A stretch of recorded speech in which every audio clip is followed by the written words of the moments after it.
Lent days 40 రోజుల ఉపవాస ప్రార్థనలు.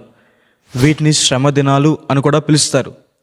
వాస్తవానికి ఇవి 46 రోజులు. పశ్చిమ బుధవారం మొదలుకొని ఈస్టర్ ముందు రోజు వరకు కూడా వీటిని లెక్కిస్తారు. అయితే వీటిలో 6 ఆదివారాలు తీసేసి 40 రోజుల ఉపవాస ప్రార్థనలుగా చూస్తారు. లెంట్ అన్న మాటకు అర్థము చిగుర్చుట. మనం చిగురు పెట్టి ఆత్మ ఫలాన్ని ఫలిస్తామనే ఉపవాస ప్రార్థనల ఉద్దేశం. బైబిల్లో 40 దినాల ప్రాముఖ్యత ఏముంది? నోవాహు గారి కాలంలో దేవుడు 40 దినాల ప్రచండ వర్షాన్ని కురిపించి ఆయనకి వ్యతిరేకమైన వారిని తుడిచివేశారు. ఈ 40 దినాల ఉపవాస ప్రార్థనలో కూడా వర్షం వలె కురిసే దేవుని వాక్యము మన హృదయంలో దేవునికి వ్యతిరేకమైనవి తుడిచివేసి మనకి నూతన హృదయాన్ని, నూతన స్వభావాన్ని అనుగ్రహిస్తాయి. మోషే గారు 40 దినాల ఉపవాసం ఉండి ప్రార్థన చేసినప్పుడు దేవుడు ధర్మశాస్త్రాన్ని 10 ఆజ్ఞలు అనుగ్రహించారు. ఈ 40 దినాల ఉపవాస ప్రార్థనలో కూడా మనం దేవునికి ఇష్టకరంగా ఎలా నడుచుకోవాలి, ఏం చేయాలి, ఏం చేయకూడదో మనం తెలుసుకుంటాం. క్రీస్తు ప్రభు వారు 40 దినాల ఉపవాస ప్రార్థన తర్వాత ఆయన సాతాను శోధని జయించారు. మన జీవితంలో కూడా శరీరాశ, నేత్రాశ, జీవపు డంబాన్ని జయించే శక్తిని మనం పొందుకుంటాం.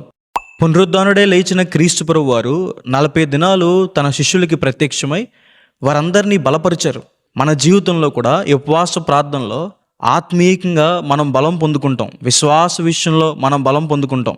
మోషే గారు 40 దినాల ఉపవాసం ఉండి ప్రార్థన చేసినప్పుడు ఆయన ముఖ చర్మము సూర్యుని వలె ప్రకాశించిందని రాయబడింది. మన జీవితాల్లో కూడా దేవుని మహిమను, దేవుని ప్రభావాన్ని, దేవుని మంచితనాన్ని మనం అనుభవిస్తాం. యోనా గారు చేసిన ప్రకటన విని నినివే ప్రాంత ప్రజలు పశ్చాత్తాపంతో 40 రోజులు ఉపవాసం ఉండి ప్రార్థన చేశారు. దేవుడు వారిని శిక్షించక వారిని క్షమించి కరుణ చూపించారు.